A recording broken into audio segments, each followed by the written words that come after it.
Chapter 1695. Yes.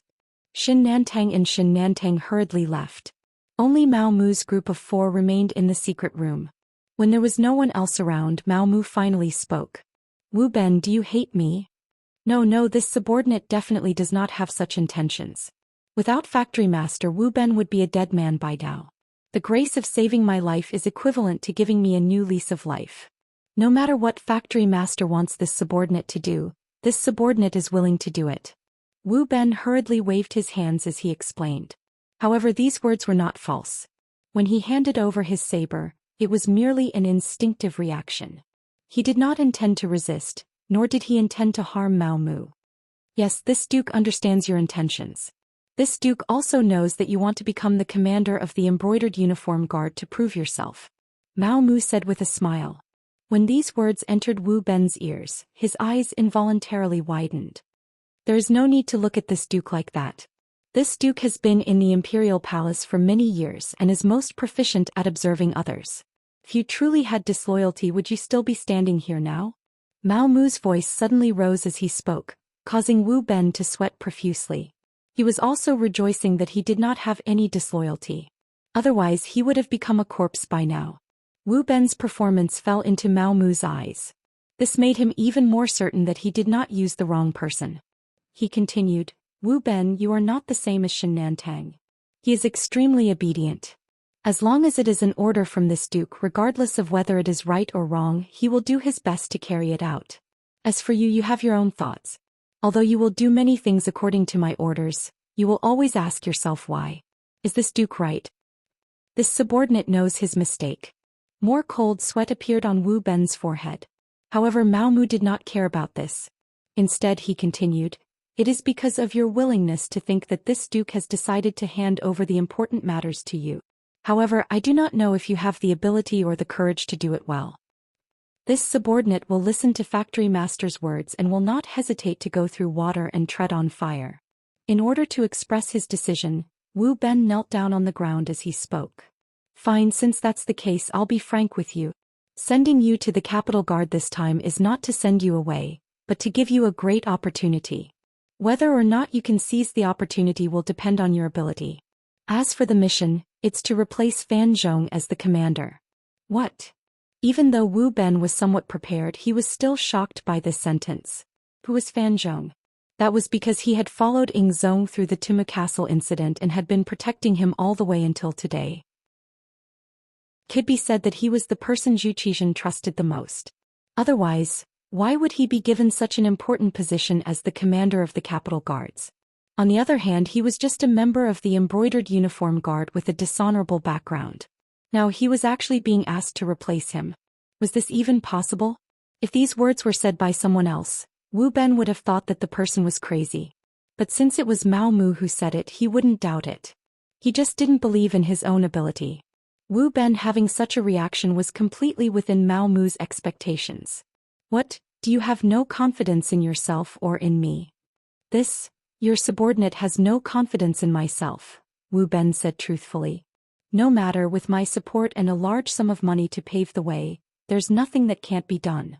Have you forgotten whether it's Qian Xingbao or Kai Zhong? What kind of status did they have? Didn't they all fall? Since that's the case, why can't Fan Zhong fall? Mao Mu said in a tempting manner, the smile on his face growing wider and wider. Wu Ben looked as if he had been struck by lightning, his eyes widening in an instant. Are you saying? That's right, in order for you to obtain this position, the guild will use all means to help you. During this time you can try to rope in other people. However much silver you need, I'll give you. In short, you just need to control the Capital Guard before Fan Zhong falls from power. Mao Mu finally told Wu Ben the general plan. However, for safety's sake, he didn't say that he was already Bugnam of Gojoseon's man. This matter was too big. Unless it was absolutely necessary, he couldn't announce it. Wu Ben finally understood that the factory master wanted to extend his hand to the military. Although he didn't know why Mao Mu wanted to do this, since this mission was assigned to him, he just needed to do his best. All right, your subordinate will do his best to complete this mission. You really didn't disappoint me. How about this? These 2 people behind me will follow you. If you encounter any danger, they will lend a helping hand. You can do whatever you want, they won't stop you, Mao Mu said as he pointed at the two elite Special Forces members behind him. They were both experts in action, specially assigned to Mao Mu by the captain Tai Hu to help him complete his mission. Wu Ben naturally saw that these two people were mainly here to monitor him. After all, this matter was too big, no one could be completely at ease. If Mao Mu didn't have any countermeasures, then he would be apprehensive. Since he knew the purpose of these two people's visit, Wu Ben naturally wouldn't refuse, nor could he refuse. He said, "Thank you for your understanding, factory master. Your subordinate will get along well with these two brothers." Very good. With this matter accomplished, Mao Mu's heart was put down.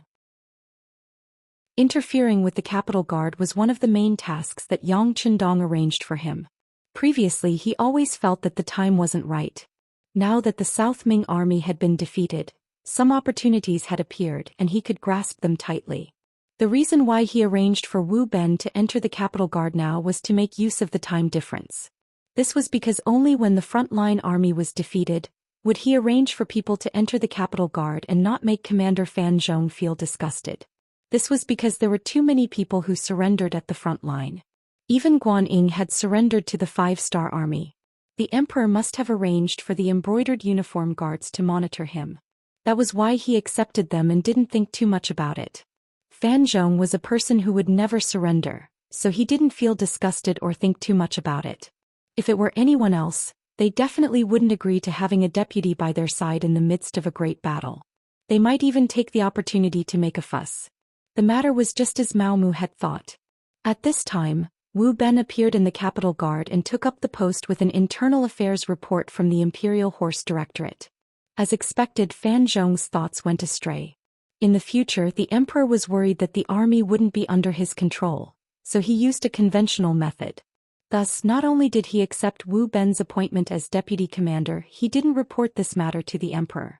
What should he write in the report? As for Zhou Xian, of course, he didn't know that he already had a deputy commander in the capital guard. Even if he knew, Mao Mu would explain that it was to better watch over the army. Of course, Zhou Xian wasn't so easy to fool. Without ordering the embroidered uniform guards to arrange people in such an important unit like the capital guard, who knew if he would think too much about it? This was why he secretly did things. Now it seemed that Mao Mu had made the right bet. Wu Ben's matter didn't attract anyone's attention.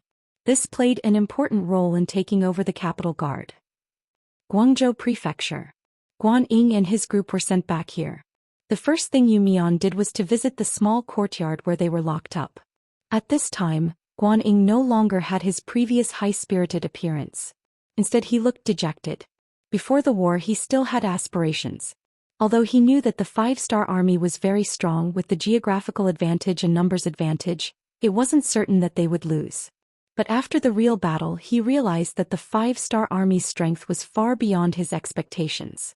They couldn't even be described as an army. It was more appropriate to call them a human meat grinder. They had heavy firearms that no one dared to imagine, and they also had mobility that was faster than a warhorse. They were also a group of elites that had experienced life and death on the battlefield. Such an opponent should not exist in this world. Such an opponent, not to mention him, even the strongest army since the Han dynasty wouldn't be a match for them.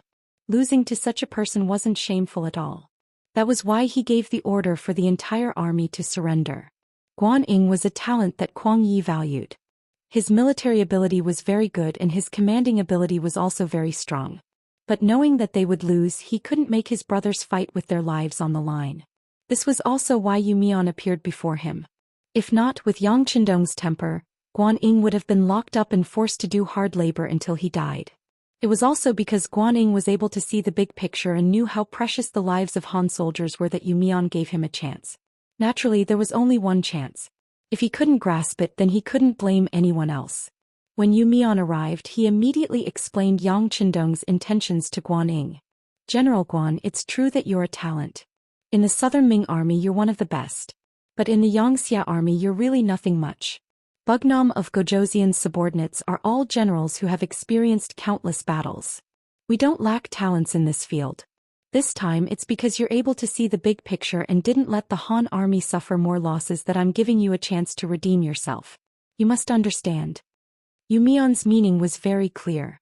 This time I'm not here to beg you but to give you a chance. If you don't want to be captured then that's fine. We've dealt with more than 1 or 2 surrendered generals like you. We have plenty of ways.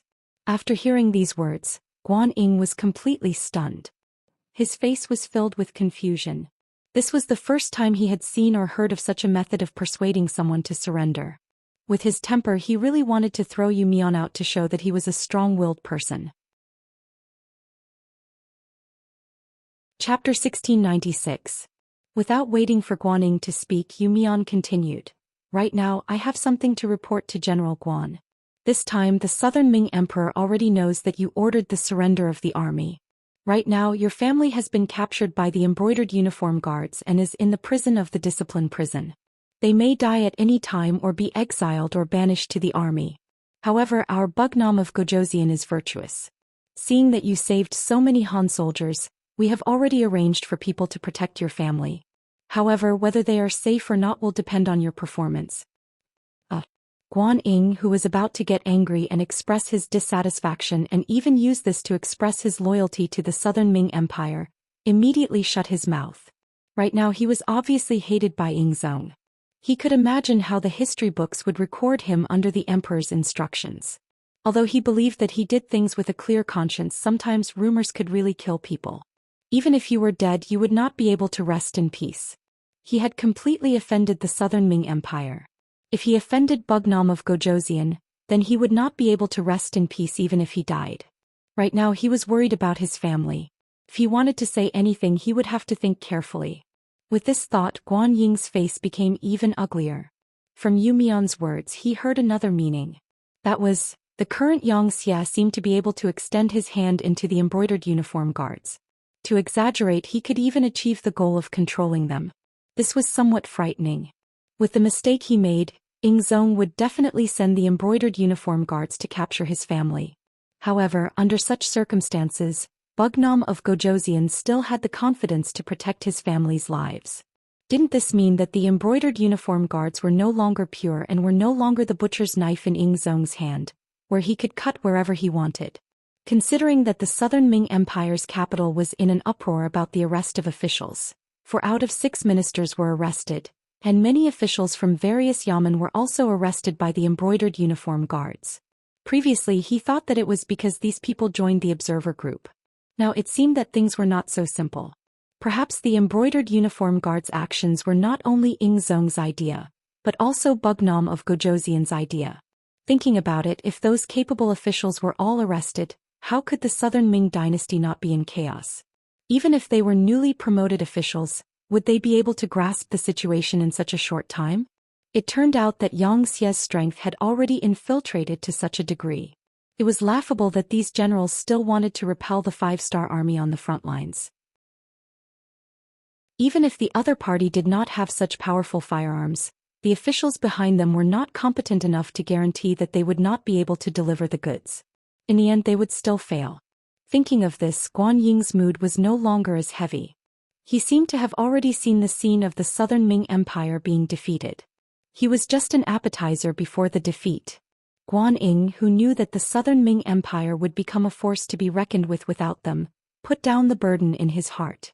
When he looked at Yu Mian, his tone became very polite as he said, "Thank you, Bugnam of Gojosian, for thinking highly of me. Since this is the case, Guan Ying would not dare to not work for you." Guan Ying had surrendered. This time he was not forced to surrender. He had truly surrendered to Xianxia and the 5-star army. For this reason Yang Qindong did not treat him unfairly. He directly gave him the title of Great General who pacifies the Southern Ming Empire. Not only did he find 50,000 veterans from the surrendered army for him to command, he also ordered him to be the vanguard, leading the charge from the Guangdong region to the Southern Ming Empire's capital Fengtianfu. After Guan Ying surrendered, he was put in an important position. More importantly, he released a signal to the outside world that as long as people knew what was good for them, not only would they not suffer any losses, they might even be put in an important position. As a result, along the way, almost all of the state capitals that the army passed surrendered at the sight of the wind. All of the city capitals opened their doors early to welcome the 5-star army into the city. From the beginning of the 4th month in 1468, the war officially started. In just 3 months, the five-star army's 3 armies passed through countless state capitals and finally arrived outside of Nanjing. Along the way, wherever the five-star army passed by, other than leaving behind troops to guard the various cities, they did not harm the commoners at all. Even some of the local tyrants did not have the intention to make a move. It was as if they were allowed to exist. This also reduced the voices of resistance from all walks of life to the lowest. The common people did not have any objections to who became the emperor and who ruled them. Bugnam of Gojoseon was also a Han. Since that was the case, why should they put their own lives on the line and fight to the death? The tyrants did not lose any benefits, so they pretended that they did not see anything. To them, as long as they could continue to benefit from it, it made no difference whether they called Yang Chendong Your Majesty or Zhu Xian Your Majesty. There was no need to talk about the officials. Those who had the ability were all captured by the imperial guards. The remaining people were those who had less experience. They did not enjoy much of the Southern Ming Emperor's grace, so why should they risk their lives? Now that they could change their identities and become officials in the Xianxia, everyone's experience would be equal. This became a good thing. Only a fool would oppose it. Under the collision of many thoughts, this was the result. The five-star army smoothly approached and arrived in front of the Southern Ming capital. They quickly surrounded the place. The capital guard. It was equivalent to the emperor's imperial guards and was the most elite existence in the Southern Ming army. Fan Zhong, this general who had followed Zhu Xian for more than 20 years, was now over 50 years old. He gave people the feeling that he was old. However, in reality he was diligent in training. Even now he could eat 5 caddies of meat, drink half a jar of old wine, and wield the 40 caddies of broadsword like a tiger. Fan Zhong never embezzled the soldiers' rations. Based on his relationship with the emperor's trust, he had obtained many benefits for the Jingdo Guard. This caused the atmosphere of this troop to be quite good, and their training had not been neglected. This also became the only troop in the South Ming army that had the most combat power and one of Zhu Qian's greatest supporters. However, all of this changed with the arrival of Wu Ben, the deputy commander. Wu Ben had come with orders and a large sum of money. After he entered the capital guard, other than showing respect to Fan Zhong on the surface, he used money to rope in the capital guard's officers. The attraction of banknotes was very strong. Especially for these martial artists in the army, they did not have as much gray income as the corrupt officials. Under Fan Zhong's watch, they did not dare to embezzle money like the other generals in the Southern Ming army. They only relied on the limited amount of money they received every month. Their living standards had always been very low and even a bit miserable. As the Southern Ming and Xianxia became hostile, the price of food began to rise. Relying on the money from before was not enough to feed a family. Because of this, the officers at all levels were unable to do anything. It was at this time that Wu Ben appeared. A large amount of banknotes was given out from his hands. Whenever he knew someone's family was in trouble, he would help without any compensation. This caused him to obtain the love and respect of the capital guard in a very short period of time. He became the #1 person after Fan Zhong. Privately, many soldiers were discussing that it would be better for Wu Ben to be their commander than for Fan Zhong to be their commander. It could be said that they only lacked an opportunity to replace him. At first, Fan Zhong did not know about all of this. Later, some of the soldiers loyal to him began to respond to him. He found out a bit, but he did not stop them. In his opinion, it was a good thing to be able to solve the problems of the soldiers, so he should not stop them. Later on, when Fan Zhong found that everyone looked at Wu Ben with more respect than they looked at him, he finally felt that the situation was not good. Soon after, he ordered people to invite Wu Ben to his manor and used official business as an excuse to ask him to come. This was clearly going to make a move. Fan Zhong was afraid that his power would be taken away, so he had to take measures. If it was 3 months ago, Wu Ben would naturally be afraid. But now, at least 90% of the Jingdo Guard officers had received his kindness. Now he was truly not afraid of what Fan Zhong would do to him. He was not afraid, but he still had to be prepared. First, he reported the matter to Mao Mu. After giving him a night's time to prepare, early the next morning, Wu Ben brought the 2 bodyguards, who followed him closely other than when he was sleeping, to the Fan Manor. Just as Wu Ben expected, Fan Zhong was prepared to get rid of Wu Ben. He believed that given his friendship with the emperor, even if he really killed Wu Ben, the emperor would not do anything to him. Thus he had made sufficient preparations. He had arranged for 100 of his best soldiers to lie in ambush in the manor. They would only need to wait for him to break his cup to act. At this time Fan Zhong was still making mistakes. He still wanted to persuade Wu Ben to withdraw from the Jingdo Guard and return the army to his hands. It had to be said that Fan Zhong was not ruthless enough. This doomed him to a tragic end. In the Fan Manor, the servants had already prepared food and wine in advance. Fan Zhong and Wu Ben sat across from each other. They chatted as they ate.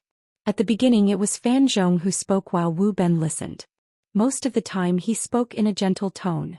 Fan Zhong also wanted to persuade the other party to retreat in the face of difficulties. It would be best if they did not use weapons. In order to give eunuch Mao Mu enough time to prepare his plans, Wu Ben pretended to listen attentively. Just like this, more than an hour passed. Fan Zhong had also earnestly spoken for half a day. Everything had been laid out. Finally, it was time to express his position. Deputy Commander Wu, you are indeed a capable person.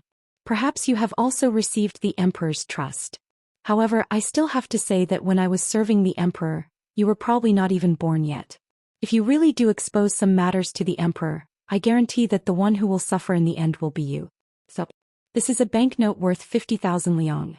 Take it and be a good deputy commander. In the future just eat, drink and play. Chapter 1697. A banknote with 50,000 taels of silver written on it was pushed in front of Wu Ben. This meant that everything was about to be settled and there had to be a conclusion. The corner of Wu Ben's mouth twitched slightly as he chuckled. Commander Fan, are you trying to dismiss a beggar? You want me to pretend to be deaf and blind for 50,000 taels of silver? How can that be? Fan Zhong's heart was filled with joy when he didn't directly refuse. He knew that the other party had spent a lot of money recently. He had done a rough calculation and found that it was around 1 million taels of silver. In comparison, 50,000 taels of silver was indeed a bit small. However, it wasn't that he didn't want to take it out but that he really couldn't take out that much. Even 50,000 taels of silver was obtained by selling some of the things that Zhou Xian had given him. Fan Zhong, who didn't have much silver, knew that he was going overboard. He asked in a negotiating tone, however, how much does Vice Commander Wu need? I can do my best to satisfy you. In the future, a portion of the money that the imperial court earns each month will be deducted and given to you. How about it? How about it? Wu Ben directly refused. What kind of joke was this? The 5-star army was about to arrive outside the city. Who knew how long the Southern Ming Empire could last? If he wanted to wait for the monthly payment, then who knew how long it would take? Although Wu Ben still didn't know Mao Mu's true identity, he already had a feeling. He thought that eunuch Mao wanted him to lead the capital guard because he wanted to use this as an excuse to negotiate with the 5-star army. Since this was the case, he had to firmly grasp the military power in his hands. Wu Ben, who had opened his mouth to refuse, continued, if you want me to withdraw, then take out 2 million taels of silver. Otherwise there's no need to talk. 2 million taels of silver was equivalent to paying half of the price. From a certain perspective it was a bit overboard, but it wasn't much. However, Fan Zhong wasn't rich. He was only a general and wasn't greedy for money. How could he have so much silver? Seeing that there was no room for discussion, Fan Zhong had no choice but to reveal a fierce gaze as he looked at Wu Ben and asked, is there really no room for negotiation? Apart from paying directly, there's nothing else to talk about. Wu Ben shook his head and said with a resolute expression, good, then don't blame this old man. Fan Zhong knew that he had no other choice now that things had come to this point. He immediately threw the wine cup to the ground with a bang. Soon after, the sound of footsteps rang out. 100 executioners who had been lying in ambush rushed out from all directions, completely surrounding Wu Ben and the other two. Seeing so many people surround them, but eunuch Mao Mu's backup plan still not appearing, Wu Ben's expression changed as he asked, Commander Fan, what are you trying to do? I'm the vice commander of the capital guard personally appointed by the emperor. I haven't done anything wrong. You can't treat me like this. I'm sorry. Fan Zhong didn't want to continue arguing. He admitted that he was in the wrong. However, he did not want to lose his military power. For many generals, losing their military power meant that they were not far from losing their lives. Do it, Wu Ben. Don't blame me after you die. If you want to blame someone, blame yourself for blocking my way. Fan Zhong gave the order to attack, and the 100 executioners roared and charged forward. At that moment a voice rang out before they did. "Oh, this place is quite lively, huh?" Following the voice, Xianxia, dressed in the military uniform of the embroidered uniform guard commander, appeared behind Fan Zhong and the others with 300 embroidered uniform guards. The embroidered uniform guard? Seeing the people who had come, Fan Zhong's eyes narrowed as he cursed in his heart. He knew that Wu Ben used to be a comrade of the embroidered uniform guard. Now that the embroidered uniform guard had appeared, he couldn't help but wonder if they had come to support him. More importantly, his actions today were personal and had been seen by the embroidered uniform guard. He was afraid that he wouldn't have a good time in the future. This thought only flashed through his mind. Fan Zhong fiercely shook his head and threw this thought to the back of his mind. Now was not the time to think about this. He had to kill Wu Ben first. As long as this person died, there would be no suitable commander of the capital guard. Presumably for this reason the emperor would not kill him. He would only let him redeem himself through meritorious service.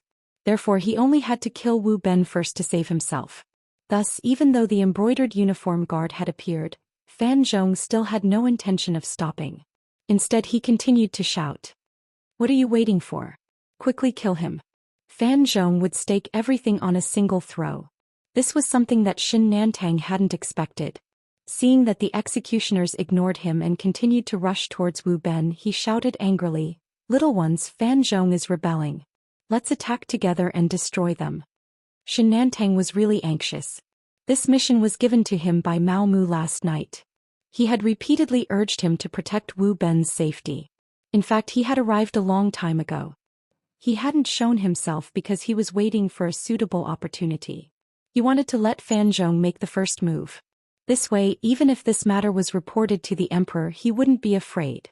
A commander wanted to kill a deputy commander without the emperor's order. Based on this, the embroidered uniform guard could use all kinds of methods. Originally, he thought that everything was under his control. He had never expected that Fan Zhong would dare to kill in front of the embroidered uniform guard. This made him turn pale with fright. At the same time, he drew out his embroidered spring saber and directly rushed forward.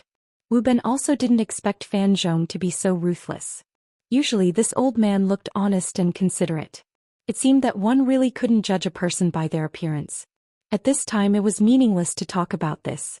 Seeing that the executioners were rushing toward him, Wu Ben drew out his saber and prepared to fight with all his strength. But at this time two figures reacted faster than him. They had already rushed out with sabers. One on the left and one on the right, protecting him from both sides. They forcibly blocked the incoming executioners. Wu Ben had never had a chance to see the strength of these two people. No one wanted to harm him, so they had no place to use their strength. After a long time he regarded them as existences to monitor him. It wasn't until now that he realized that eunuch Mao was right. These two people's skills were really terrifying. They actually blocked the charging power of dozens of people. With the protection of these two people, Wu Ben's saber was even more skillful when he brandished it. At this time the embroidered uniform guard also attacked from behind. Under the desperate attacks of Xianxia and the others, more than 20 soldiers were cut down in a short period of time. More than 30 people were injured. The development of the situation was completely beyond Fan Zhong's expectations. Originally he thought that he could kill Wu Ben. At that time he would have everyone put down their weapons and let the embroidered uniform guard take him away. But he didn't expect that the two guards beside Wu Ben were so skilled in martial arts that they were able to block his attack. Seeing the embroidered uniform guard rush forward, he knew that the situation was over. He closed his eyes in pain. In this battle, not only did he mistakenly underestimate Wu Ben's strength, he also neglected the other party's back. It was normal for him to lose so miserably. The embroidered uniform guard rushed forward. With 300 people against 100, the result was obvious. More than 60 of the 100 executioners were killed. The remaining 30 or so people were all injured. How should we deal with these people? Xianxia looked at the executioners held down by the embroidered uniform guard and asked Wu Ben for his opinion. "Let me deal with them. You embroidered uniform guard should not interfere. But Fan Zhong's matter will still be dealt with by you." Wu Ben had no intention of killing. This was not out of kindness, but because he knew that although he had subdued many people in the past 3 months, there were still many people in the capital guard who were loyal to Fan Zhong. If he wanted to replace Fan Zhong, it was not as simple as killing a few people. That way, even if there were people who were loyal, it would only be on the surface. He needed to defeat those who supported Fan Zhong mentally. He needed a righteous cause to become the commander. Okay, then we'll do our own things. Xianxia nodded. Mao Mu had already given him instructions on how to deal with Fan Zhong last night. Now he only needed to do as he was told. Men, take Fan Zhong to the inner room. Also, gather all the family members in the manor together. Remember, don't even let a live chicken go. The storm was thus forcefully suppressed. But there were still many things that happened afterwards. For example, Wu Ben did not kill a single one of the 30 or so injured executioners. Instead, he gave each of them 100 taels of silver and let them go. Of course, there were conditions. For example, the news circulating in the capital guard was released by these people. Commander Fan Zhong was afraid of the 5-star army and wanted to surrender to them. He called Deputy Commander Wu Ben over for a meeting. Unable to reach an agreement and afraid that the matter would be exposed, he wanted to kill Fan Zhong. Fortunately, the embroidered uniform guard arrived in time and brought Fan Zhong to justice. Fan Zhong wanted to surrender and kill Wu Ben, but he died first. This way of dying was understood by others. For a moment, not only did Fan Zhong not receive any blame, everyone came forward to comfort him. Of course, they were also expressing their loyalty. Anyone could see that after Fan Zhong's death, the position of commander of the capital guard would be Wu Ben. On Zhou Xian's side, the embroidered uniform guard had also prepared everything. After they used the entire Fan family as a bargaining chip, the captive Fan Zhong had no choice but to go against his will and write a few letters according to Shen Nantong's request. The letters were addressed to Bugnam of Zhou. The general idea was that Fan Zhong believed that the South Ming army would definitely lose this battle. After seeing the situation clearly, he was willing to cooperate with the 5-star army to take down Yingtian Prefecture without shedding a drop of blood. He also wrote that if it wasn't for Bugnam of Zhou's help at Timu Castle, he would probably have died. He had been very grateful all these years. This letter was now in Zhou Xian's hands, and when he read it, he was furious. He did not expect that his most trusted guard general had never truly submitted to him. He even thought that he was a loyal official. Chapter 1698. Thinking about how he had misjudged Wang Zhen, then Qian Xingbao, and now even Fan Zhong, Zhou Xian spat out a mouthful of blood and fainted on the ground. Mao Mu, Zhang Qin, and the other eunuchs helped him up and sent him to Empress Qian's palace. Zhou Xian had fallen ill. Due to his anger, he would not be able to govern without 10 days to half a month of recuperation. Mao Mu, the head eunuch and head eunuch of the embroidered uniform guard, was the one who delivered the news. Mao Mu, who had been waiting for this moment, left Zhang Qin to keep an eye on Zhou Xian. He turned around and called Xianxia and Wu Ben to him. At this moment he no longer had to hide his identity and could tell them everything. You two are the people I trust the most. Now that things have developed to this point, there is no need to hide some things from you. I am a spy that Bugnam of Zhou arranged to stay by Zhou Xian's side. My mission this time is to cause chaos in Nanming, and I have already completed half of my mission.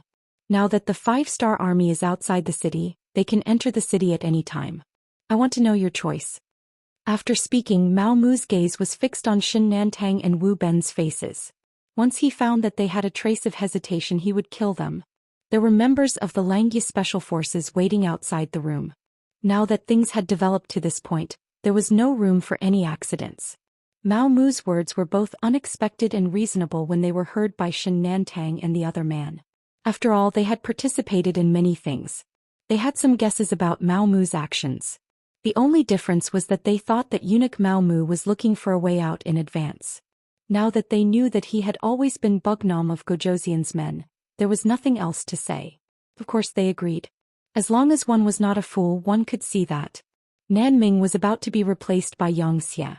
This was already the trend, and it was not something that a few people could change. Now that everyone was thinking of ways to contact Xianxia, how could they not seize the opportunity now that it was in their hands? Eunuch Mao, we are willing to follow you. Please tell us what to do. The two of them quickly made a decision which made Mao Mu very gratified. Alright, you're all smart people. One day you'll feel proud of the choices you've made. This duke can also promise you that Xianxia will treat you well, and will also put capable people in important positions. As for now, Wu Ben, immediately return to the capital guard and take control of the army. At the same time, disarm the Protectorate of the Five Armies, the Divine Strategy Battalion, the Supreme Court, and the various city gates that have troops. Afterward, an imperial edict will be sent to you. Commander Shen, here's a list of names. Take the embroidered uniform guards and capture them immediately. Don't let a single one of them go. Kill anyone who resists. Mao Mu, who was already prepared, began to arrange everything. After the two of them left, he also headed straight for the Discipline Commission. He wanted to see Chen Sun Wangzhe and the others who had long been locked up here. If he wanted a peaceful transition in Jingdo, he needed these influential old officials to personally come out. Zhou Xian was sick in bed, completely unaware that the outside world had already been turned upside down. The factions and people loyal to him had all been locked up. Chen Sun Wangzhe and the other old officials had once again stepped forward to take charge. The five-star army outside the city was also preparing to enter the city. Once the sky was completely dark, the army would enter the city. As for Empress Qian, her heart was completely focused on Zhou Xian. How could she care about what was happening outside? Whenever Mao Mu came to report something, she would ask him to find the officials to discuss it. With the help of Zhang Chen, the eunuch who was in charge of writing, numerous edicts were sent out from the palace. Everything was proceeding in an orderly manner. On the 7th day of the 7th month in the year 1468, when the people of Jingdo came out of their homes to the streets as usual, they saw soldiers wearing the uniforms of the five-star army patrolling the streets. In just one night the sky had changed. Yingtian Prefecture had been peacefully taken over. Many people didn't understand what had happened, but they had changed from citizens of the southern Ming dynasty to citizens of Xianxia. It could be said that this was the most peaceful change and transfer of power. It was so small that the people didn't feel anything. As the master of the show, Yang Chendong was currently accompanied by Mao Mu and the others into the southern Ming palace. Yang Chendong stopped in front of the Qingjing Hall. Alright, this king will temporarily work here. Everyone go do your own things. If there's anything you need to report, you can come find this king immediately. Officials, you still have to work hard. The most important thing is to stabilize the price of food. This king has brought a lot of food this time and it will be sent to the city soon. Now I ask everyone to open the national treasury and sell the food at a low price. In short, no one is allowed to starve to death because the price of food is too high. Do you all understand? We obey the king's orders. We understand. The officials of the southern Ming dynasty all cupped their hands and bowed. Then they dispersed. Although the new regime had been set, the personnel hadn't been set. Right now it was time to perform well. Mao Mu also left the Qingjing Hall and went straight to the palace. At this moment, Empress Qian already knew what had happened outside and also knew Mao Mu's true identity. However, she did not shout or make a scene because she still remembered that if it were not for Mao Mu, she would not have been able to safely travel from the capital of the northern Ming dynasty to the capital of the southern Ming dynasty. Based on this, what right did she have to blame others? Mao Mu appeared in front of Empress Qian with his head lowered. Mao Mu respected Empress Qian from the bottom of his heart. She was kind-hearted and enjoyed a very high reputation in the palace. She had a temperament and was never extravagant. It was rare for her to add a few new clothes in a year. She had a peaceful mind and was neither happy nor sad. She had never vented her anger on people like eunuchs and palace maids. Most importantly, she was very good to Mao Mu. From the time she served the empress until now, she hadn't said a single harsh word to him. Facing this kind of empress, Mao Mu was sincerely respectful. It was just that their paths were different. Although Mao Mu thought that what he did was right, he still indirectly hurt Empress Qian. This time he came here to be scolded. As long as she didn't take his life, he was willing to be beaten up. Alas you!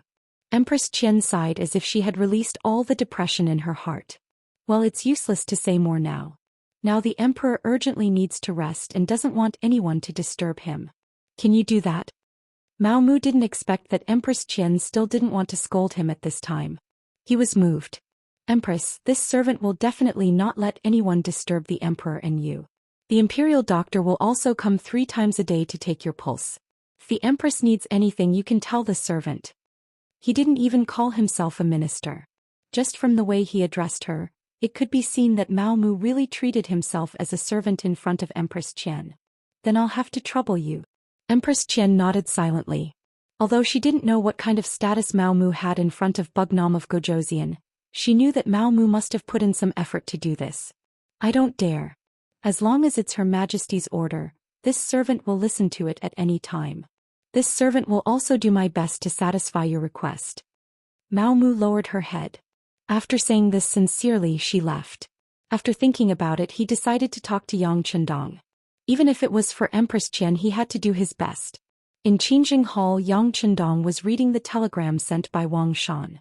It was a report of the progress of the Xianxia cadres entering the provinces, prefectures of the southern Ming dynasty.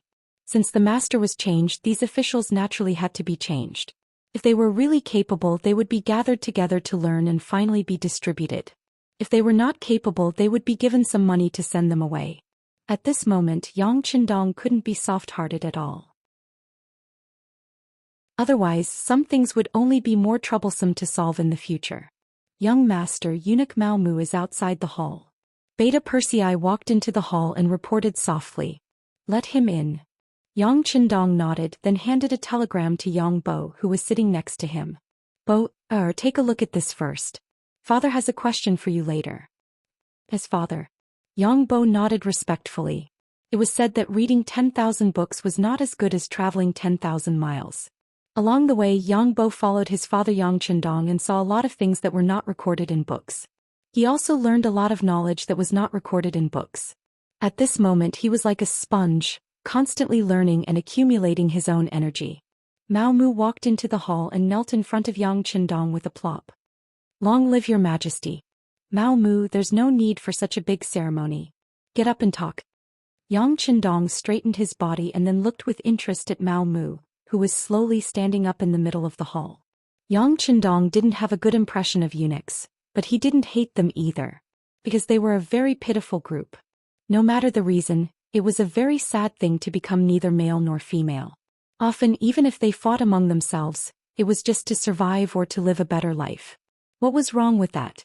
Everyone had the right to pursue a better life, right? But understanding was one thing. Yang Chendong didn't like to have such people around him, so he had long decided that he would not use eunuchs in his regime. There were also palace maids who were strong. They could replace eunuchs to do what they should do. This was also the reason why there were never any eunuchs in the palace. Of course, one of the reasons why he made this decision was because Yang Chendong wanted to lead the Han people to become strong and prosperous, to reach the peak of the world. Oh, if he turned some of the Han people into eunuchs, wouldn't that go against his original intention? As for not using the Han people and using other races, there was no need to consider. As long as they had the slightest bit of ability, Yang Chendong would not let the other races raise their heads. Why would he take the initiative to raise their social status? Chapter 1699. The decision to not use eunuchs had been made long ago. People like Mao Mu became the last batch of eunuchs. Yang Chendong had to consider whether he should stay or go. After all, Mao Mu was a meritorious official. Without his efforts, the conquest of the southern Ming Empire would not have gone so smoothly. Yang Chendong was still clear on this point. Thank you, Your Majesty. Mao Mu stood up and raised his head. But as soon as he saw Yang Chendong looking at him with a deep gaze, he felt a lot of pressure. This time, seeing Yang Chendong was completely different from 10 years ago. At this time, Yang Chendong was dignified without being angry. His entire body was filled with a domineering and kingly aura. How could ordinary people dare to look him in the eye? First, he calmed down his complicated emotions. After making up his mind, Mao Mu finally said, Your Majesty, how are you going to treat Yingzhong and Empress Qian? After hearing this, Yang Chendong looked displeased. How to deal with others was Yang Chendong's right. Whether it was to kill, release, or even bury them, it was not something that others could question. Even the few servants of the Yang family did not dare to test Yang Chendong's attitude on such matters. Although Mao Mu had made a great contribution, it was absolutely impossible to say that he had such ability. Merit was merit and fault was fault. Yang Chendong was particular about distinguishing right from wrong. He did not believe that Mao Mu could not see that. If he did not have such ability, It would be impossible for him to stand tall in the palace for so many years. However, Mao Mu still came and emphasized the words, Empress Qian in the question. His meaning was very obvious. He wanted to know how Yang Chendong would treat Empress Qian so much so that he would rather risk being punished. Yang Chendong replied with a grunt, his face showing displeasure. Beta Persei, who was standing at the side, had already angrily rebuked. Eunuch Mao, you've gone too far. This was Mao Mu's great contribution. If it were anyone else, they would have been dragged out by Beta Persei. Yes, I've gone too far. However, Empress Qian has treated me well. If your majesty really wants to kill her, I'll be bold enough to ask to be buried with her. Mao Mu's face was calm. Although it was said to be bold, anyone could see that at this time he was determined to help Empress Qian fight for something. You really have guts. You. Yang Heir became even angrier when he heard these words. He glared at Lin Fan as though he wanted to eat him alive. Enough. On the other hand, Yang Chendong didn't seem to be so angry anymore. He waved his hand at Second Yang, then looked at Mao Mu and said, Are you threatening me? Do you think your majesty doesn't dare to touch you because you've just made a great contribution? After a few words, Mao Mu knelt on the ground again. Then he kept kowtowing while saying, Your majesty, I don't dare. I only want to repay Empress Qian for taking care of me all these years. Now that the southern Ming Empire is owned by Xianxia, they are no longer a threat. Please, your majesty, spare their lives. Of course, Mao Mu knew the consequences of his actions, but he still did it. That could only mean one thing. He was really a sentimental person. In order to repay Empress Qian's kindness, he was willing to bet his future, even his life. From this point of view, his actions were very admirable. As for this, wasn't it an act of kindness? A person who knew how to repay kindness wouldn't have a bad heart. Yang Chendong thought that he wouldn't use eunuchs, nor would he allow such a group to appear. Mao Mu's arrangement was very problematic. And he couldn't not arrange for people who had made meritorious contributions. Otherwise it would easily disappoint others. Now that Mao Mu had made such a request, why didn't he take the opportunity to give them a chance? No matter what, Zhu Yuanzhang had defeated the Yuan dynasty and led the Han people to become the ruler of the world. He had made meritorious contributions. His descendants should also receive some of his blessings. In an instant, Yang Chendong thought of a way to solve the problem. He looked at Mao Mu, who was still kowtowing, and said, All right, there's no need to kowtow anymore. If you injure yourself, who will serve Empress Qian? Mao Mu was immediately stunned. Then, as if he thought of something, he said with a face full of joy, Your Majesty is willing to spare their lives? This prince has never thought of killing them. After all, they are a part of the Han people. Even if you didn't plead for mercy, this prince would only lock them up and send them to a special department to take care of them. But since a meritorious person like you has spoken, this prince has decided not to lock them up. They can go out and look around. When the time comes, this prince will send troops to protect them and let them travel the mountains of our Han people. Thinking about it, this prince is a bit envious of them. When Mao Mu heard this, he also looked forward to it. The result of this plea was completely out of his expectations. Not only would they not be killed, they would also be able to obtain freedom. Although they would lose their power, this was undoubtedly the best result for a loser, wasn't it? At the very least, no victor would treat a loser like Yang Chendong and give them a certain amount of freedom. Thinking that this was likely the result of his pleading, Mao Mu immediately kowtowed and shouted, This servant represents Yingzong and Empress Qian to thank your majesty for your kindness. There's no need to thank me yet. This prince still has a few conditions that need to be agreed to first. Yes, your majesty, please tell me. Mao Mu replied with a serious expression. First, freedom is limited to Yingzong and Empress Qian. As for the other people in the palace, including the heirs of the imperial family, they will all be demoted to commoners. They will be moved to other regions and live in secret. In the future, they will not be allowed to mention their origins. If they are discovered, they will be killed without mercy. Second, Yingzong will take the initiative to abdicate the throne to shut the mouths of the people. Third, Mao Mu, you will accompany them until they die of old age or until the day you die first. And if Zhu Xian still has other thoughts during this process, not only will you die, but all of his children and concubines who are wandering outside will die as well. There are only 3 conditions. After you think it over, you can reply to this prince. After Yang Chendong stated his 3 conditions, he waved his hand. These conditions were not something that Mao Mu could agree to. It needed Yingzong and Zhou Xian to agree to it. Of course, if the other party did not agree, then sorry. The opportunity was given to you, but you did not grasp it. Then you can go live in the king's tomb in Crimson Nest City. There are many old friends there and perhaps you can find common ground with them. Mao Mu left. Yang Bo, who was looking at the various telegrams, put down the telegram in his hand and looked at Yang Chendong with a face full of curiosity. Lord Father, it is said that the winner is king and the loser is a bandit. You can just lock them up to prevent any future troubles. Why do you have to go through all this trouble? Bo is right. This proves that you have thought about this matter. As you said, locking them up is the simplest and most effective way to deal with them. It is just like how we deal with other countries and powers. Facts have proven that the results are not bad. However, Zhu Xian is the emperor of the Great Ming Dynasty. The people under his rule are all Han. If we do not want the Han to suffer any losses, we must be flexible. Regardless of whether it is dealing with the Southern Ming Dynasty or the Ming Dynasty, we cannot deal with them the same way we deal with the other foreign races. This way we will only weaken our own strength. If we want the Han to rule the world, the most important thing is population. This requires a large number of people to unify the world. Based on this requirement, we must be extremely careful when dealing with matters related to Yingzong. Even if it is more troublesome, we can obtain more Han people's support and population. No matter how you look at it, it is worth it. There are many benefits to this method. For example, Mao Mu's relationship as ruler and vassal will be preserved. For example, it will set an example for the Ming dynasty that has yet to be conquered. This will have a great effect on the subsequent conquest of that place. If we can subdue them without fighting and obtain the Ming dynasty without conquering them, the significance will be even greater. There is one more thing that we cannot ignore. After all, the Zhou clan has ruled the Han dynasty for many years. There are still many people who support them and are willing to pledge their loyalty to them. Speaking to this point, Yang Chendong thought about the history of the Ming dynasty. After the Jianfu dynasty entered the Great Ming dynasty, the so-called anti-Qing and restoring the Ming dynasty continued for over 100 years.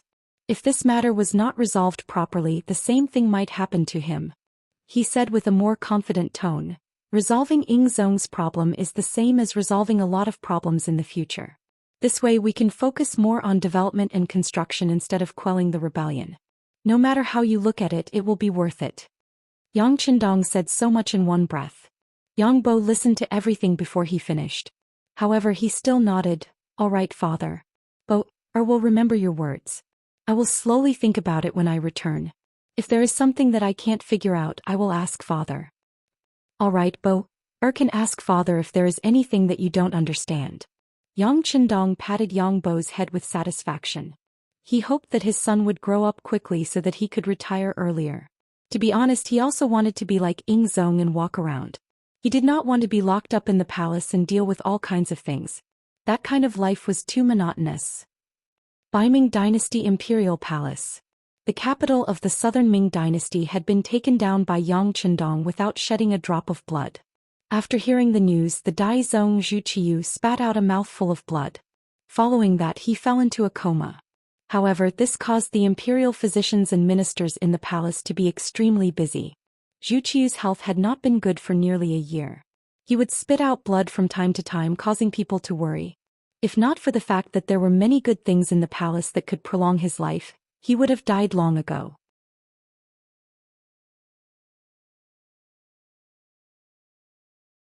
Chapter 1700. His life was hanging by a thread. One of the things that supported Zhu Qiu's determination was that he wanted to see how Xianxia would deal with the Southern Ming Empire. Did the Southern Ming Empire have the strength to fight back and kick Xianxia out? In the end, both sides would become neighboring countries.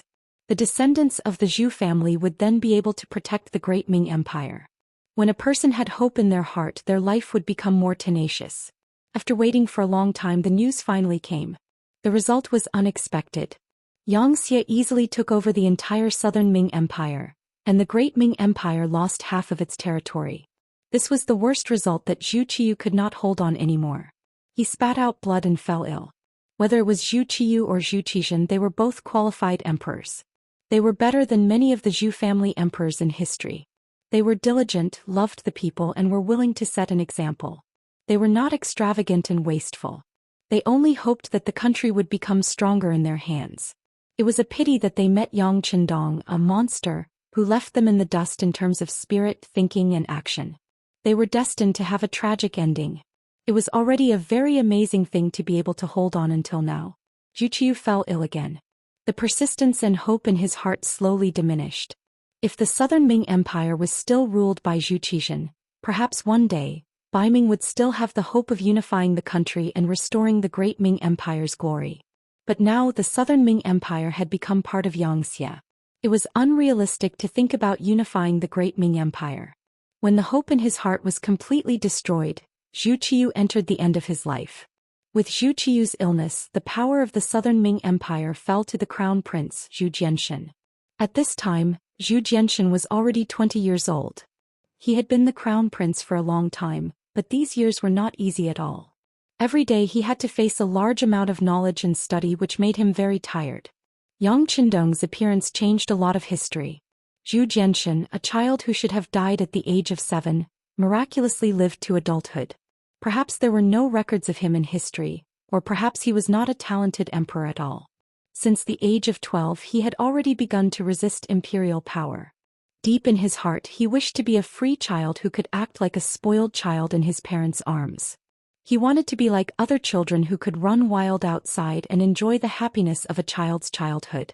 His birth meant that he was destined to have no fate with all of this. He was instilled with the teachings of Confucius and Mencius every day, and the teachings of those who knew him well, which made him lose his youthful temperament early on, forcing him to grow up slowly. Now that his father fell ill again, Zhu Jianshan not only didn't want to take over the power, but also treated him as a filial son. Every day he poured medicine and water in front of Zhu Qiu's ward. He completely ignored the government affairs. When asked by other ministers he would reply, "If there's anything, just ask my teacher. He will take care of it." Who was Zhu Jianshan's teacher? Su Youzhen was the crown prince's junior tutor and the minister of justice. From this, one could imagine what kind of problems the southern Ming dynasty would face and what kind of situation they would face. After Su Youzhen's trip to Crimson City, he was personally summoned by Yang Qindong. He already had a certain understanding of the development of the situation. Now he held the power again. Of course he knew what to do next. Thus, on the surface the southern Ming dynasty was the southern Ming dynasty and Bai Ming was Bai Ming. But in reality, after the southern Ming dynasty became a part of Xianxia, the southern Ming dynasty was also influenced by Xianxia. It was slowly changing towards a peaceful situation. Bai Ming, who had already laid the foundation, was being poured into Xianxia through Su Youzhen's hands. While the strategy of the higher-ups was changing, Bai Ming's officialdom had long become a complete mess. Ever since Su Youzhen's suggestion and Zhu Qiu's agreement, they implemented the system of buying officials and criminals, as well as the establishment of the Zhou family bank. The middle and upper levels of the southern Ming dynasty's officialdom and atmosphere had long become a complete mess. 70% of the salaries were deducted from the Zhou family bank. 50% of the merchants' profits also had to be deposited in the Zhou family bank. It was glorified in the name of unifying the southern Ming dynasty's power and finances. Everyone contributed their efforts to better raise the southern Ming dynasty's strength. It could be said that this slogan was heaven-shaking. In reality, in the beginning, the Zhou family bank also possessed a large amount of wealth, and the emperor also had usable money in his hands. However, all of this was obtained at the expense of the officials and the interests of a few tyrants. This method directly led to voices of opposition from the middle and upper levels. If not for Zhu Qiu's ruthlessness and centralization of power, as well as the Colossus Xianxia eyeing covetously from the outside, there would have been people who would have rebelled a long time ago. The officials and tyrants who couldn't and didn't dare to rebel quickly thought of other methods to solve the problem. For example, oppressing the common people to supplement their own wealth, bribing the tax officials to reduce the amount of tax they had to pay, and so on. It was that saying, the higher-ups had countermeasures and the subordinates had policies. As a result, the ones who suffered in the end were the common people. The money in the Zhou family bank also became the common people's hard-earned money. There was also the system of buying officials and the system of buying criminals from the Ministry of Justice. As long as one had money, one could become an official. As long as one had money, one would be fine even if one committed a crime. As a result, the problem of social security was worrying. The rich became more and more lawless, and the common people were still the ones who suffered. Beiming's political situation was chaotic under this kind of environment. It couldn't withstand even the slightest bit of external force, and there was the possibility of it collapsing at any time. If Xianxia dealt a heavy blow at this time, the power would collapse faster than the Southern Ming dynasty, and not slower than the Southern Ming dynasty. However, the crown prince didn't want to solve this problem. Instead, he handed everything over to Zhou Xian. It was easy to imagine what would happen next. Zhou Xian, who had power in his hands, immediately started to do things according to Yang Qindong's instructions. Military power, financial power, and personnel power were all in his hands, and they were all developing in a direction that was beneficial to Xianxia. Zhou Xian had already received Yang Qindong's promise that there would be a position for him among the 9 elders of Xianxia. Compared to the powerful and vast Xianxia, the power of the Southern Ming dynasty wasn't in his eyes at all. The Kingdom of Spain. This was originally one of the largest countries in the West in the 15th century. At this time, it was far from being as arrogant as it was in history. On the contrary, the atmosphere in the country was bleak. This was all because their neighbor Portugal was about to be attacked by Xianxia. Admiral Miguel and Curlutz were captured by Xianxia, and the merchant Anthony was captured. When the news reached the capital, Toledo, King Enrique IV had shouted that he must take revenge. He must let the ignorant Eastern yellow monkeys know the consequences of angering the great Kingdom of Spain. However, this was only a slogan. King Enrique, who was jokingly called a useless person in history, was more interested in countless gold, silver, and beautiful women. Compared to Xianxia in the east, which was far away, Portugal was just a place that couldn't be reached by 8 poles. Everyone was from 2 different worlds. Why should they go to the trouble of provoking him? In Enrique's eyes, the place that was more worthy of his blade was his neighbor, Portugal. How to occupy this place was the problem that he needed to consider. Spain, who had been accumulating strength, could be said to be eyeing its neighbor covetously. At that time, Spain was indeed a very powerful country.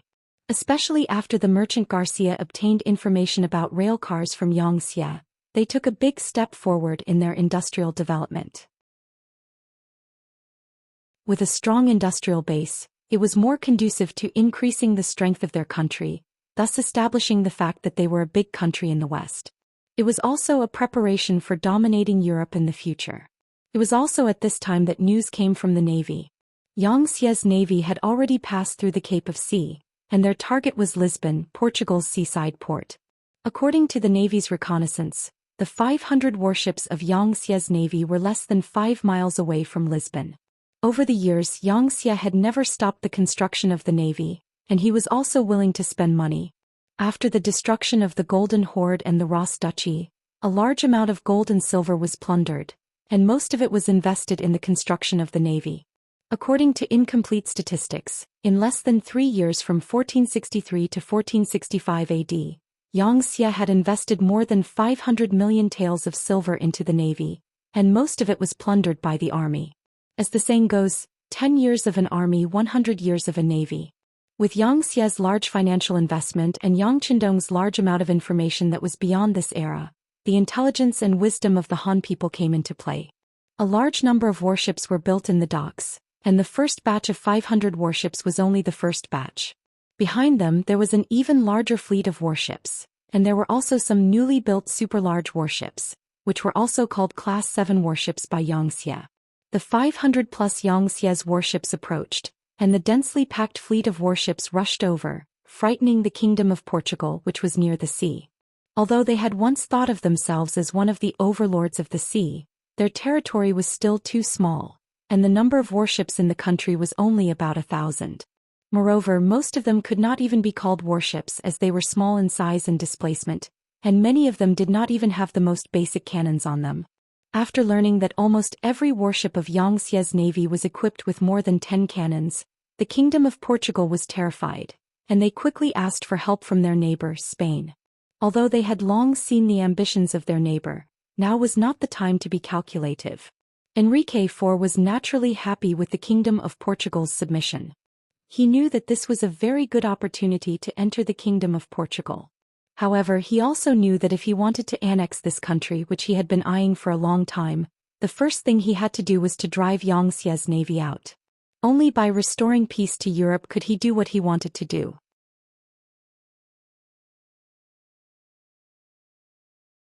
Chapter 1701. Once an order was given, the commander-in-chief of the Spanish Navy, Sergi, led 400 warships to Lisbon and formed a naval battle formation with the commander-in-chief of the Portuguese Navy, Rojas. The two navies had nearly 1,500 ships. They wanted to teach the Xianxia Navy how to behave. They wanted to tell these arrogant five-star army that the strength of Europe was far from what these Asian yellow-skinned monkeys could touch. On the Xianxia Navy fleet, the first-rank admiral with 5 gold stars on his shoulder, the deputy commander-in-chief of the Navy, Zhou Xian, was sitting on a level 6 warship called the Big Man, looking at the sea ahead. The current Zhou Xian was no longer a pirate with only a few small boats and hundreds of brothers 20 years ago. At this time he had become the supreme commander of the Xianxia Navy. He could easily mobilize hundreds and thousands of warships. Under his gaze, many countries in the African region had already been trampled under their feet. Zhou Xian led the navy all the way and conquered a large territory for the Xianxia. He himself had also become a member of the Xianxia army because of his many military achievements. He was now a first-rank admiral, becoming the third person in the Xianxia Navy after Yang Chendong, commander-in-chief, and Tiger's Mane, commander-in-chief. The once awesome deputy commander of the army, Leng Feng, was now just like him, a first-rank admiral with 5 stars on his shoulder. His status had risen, his power had increased, but Zhou Xian had not changed his mind. In his eyes he was still just one of Yang Chendong's generals. Even though Yang Chendong's current combat prowess had long surpassed that of many countries, this thought had never changed. Zhou Xian would not forget that everything he had today was given to him by Yang Chendong. If he lost Yang Chendong's support, someone would replace him in a matter of minutes, and he would turn from a respected vice-commander of the navy to an ordinary Han citizen who was unknown to the public. No one knew how powerful the 6th young master was more than Zhou Xian, who was the first to follow Yang Chendong. For example, the powerful cannons and guns that appeared out of thin air, as well as the various creative ideas that no one would have thought of, were all created by Yang Chendong. Who knew what other cards Yang Chendong had up his sleeves? In Zhou Xian's eyes, Yang Chendong was mysterious. And the more his status rose, the more he understood just how powerful Yang Chendong's mysterious power was. For example, there were 6 mobile cannons in the 6th grade ship that were hidden under his feet. After seeing its power for the first time, Zhou Xian was completely convinced. He didn't dare to have any other thoughts in his heart. In fact, he had never had such thoughts. After all, Yang Chendong had treated them well. Reporting to the deputy commander-in-chief, the scout ship ahead has reported that a large number of foreign warships have been spotted 60 nautical miles ahead of us. They are swarming towards us in an encirclement. A lieutenant colonel ran up to Zhou Xian and reported with a salute. There are about 1,500 warships. 1,500 ships, that's 3 times our number. Haha, but in terms of firepower, I'm afraid it's not even 1% of ours. Since there's such a big meal in front of us, how could we not eat it? Order the fleet to move forward at normal speed. At the same time, all ships check their ammunition and be prepared to fight at any time. After Zhou Xian gave the order, he laughed loudly. He was afraid that the enemy would escape and then use their familiarity with the sea to ambush him. That would be the most annoying thing. As for setting up a formation and fighting openly, that was what he liked the most. To be honest, from the time he had been in command until now, he hadn't had the experience of fighting against thousands of enemy ships.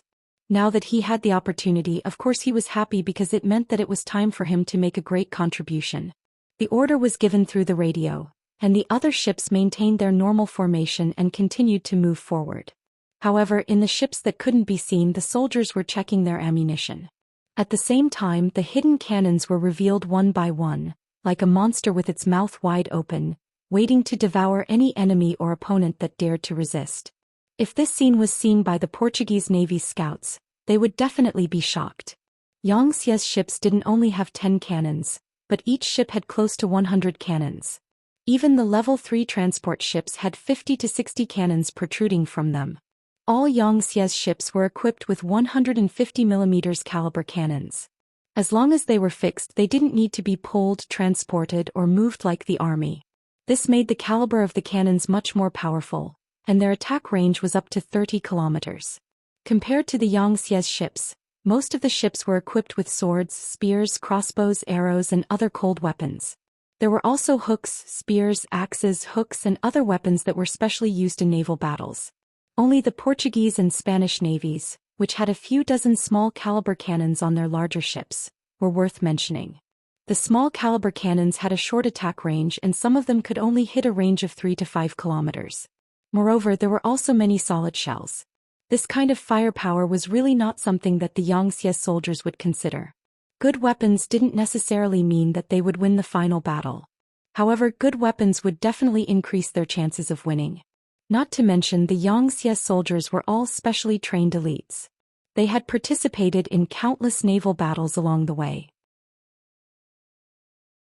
Such a veteran army with such powerful cannons and guns was equivalent to an invincible existence in this world. They didn't know what kind of opponent they were facing. The Portuguese and Spanish navies formed a coalition of navies, and they were still approaching the Xianxia's navy according to their previous plan. Finally, the two sides met in the Atlantic Ocean 60 kilometers away from Lisbon. Almost at the same time, the commander-in-chief of the Portuguese navy, Rojas, and the commander-in-chief of the Spanish navy, Sergi, gave the order to speed up and attack the Xianxia's navy. In an instant, 1,500 ships of the two navies raised their sails and rushed straight ahead at full speed. The distance between the two sides was constantly shrinking. 15 nautical miles, 10 nautical miles, 8 nautical miles, 7 nautical miles, 6 nautical miles. Seeing that the Portuguese and Spanish navies were getting closer and closer to them, and most of the navy's ships entered the firing range, Deputy Commander-in-Chief Zhou Xian, who was on the Level 6 battleship, gave the order to fire. Boom, boom, boom, boom. Almost at the same time, thousands of cannons were fired, and countless meteor-like red lights flashed across the sky. It was a spectacular sight. Following that, the cannonballs scattered in all directions. Rumbling sounds of explosions could be heard as the Portuguese and Spanish naval forces were hit one after another. Some of them were directly blown into two halves, while others were blown up and sunk to the bottom of the vast Pacific Ocean. The sudden attack, the powerful cannons, after a wave of artillery fire, sank at least 500 Portuguese and Spanish navy's ships. In an instant, 1/3 of their strength was lost. This made Rojas and Sergi's eyes widen in disbelief. Just a few seconds later, the two commander-in-chief gave the same order almost at the same time, and that was to retreat again and again. As the saying goes, once an expert makes a move, you will know whether he is an expert or not. At such a distance, their cannons couldn't reach them at all, and they were completely in a position to be beaten. And judging from the power of the enemy's cannons, it was not something they could withstand. It was not an exaggeration to say that almost a single cannon could sink a small ship and make a large ship lose half of its strength. Under such intense artillery fire, how could they resist? How could they be an opponent?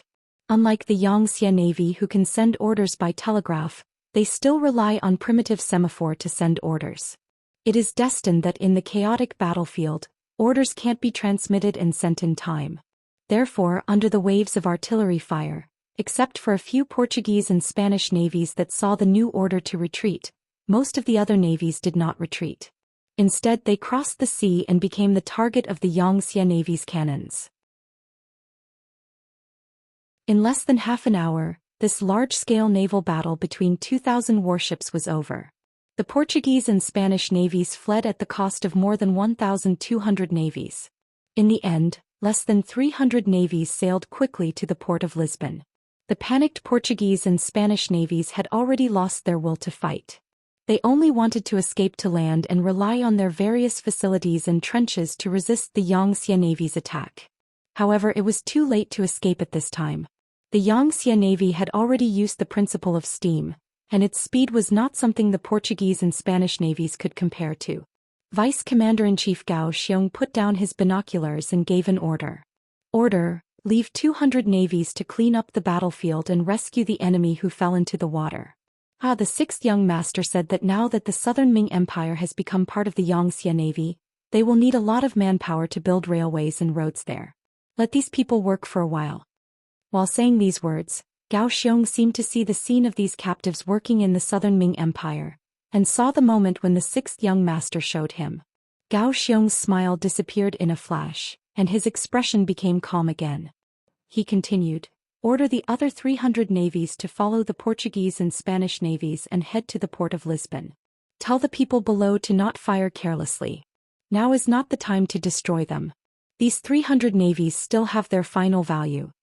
The so-called final value was to intimidate the enemy. Just as Rojas and Sergi were about 2 miles away from the port of Lisbon, before they could even breathe a sigh of relief, a wave of cannon fire covered the entire area. The two commanders and their navies sank to the bottom of the sea. In this battle they were pitiful. They basically did not have the chance to fire their cannons. Even if they did, due to the distance, they did not damage a single Xianxia navies.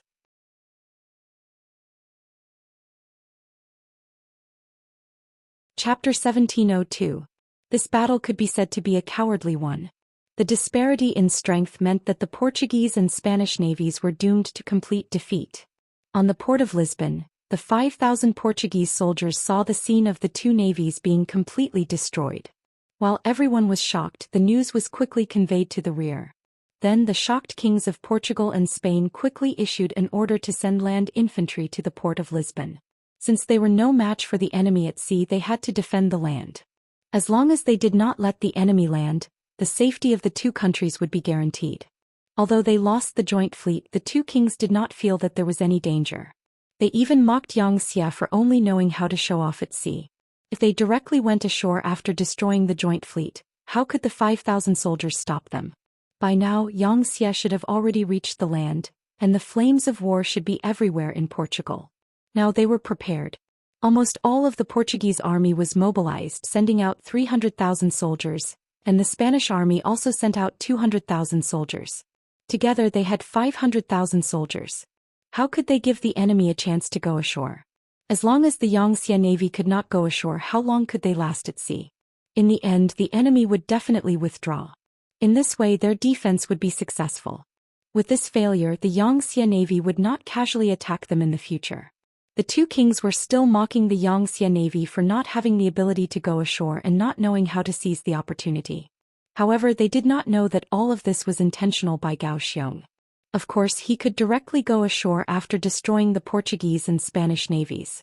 However, when he entered the hinterland of the two countries, he would inevitably have to face a large number of land forces.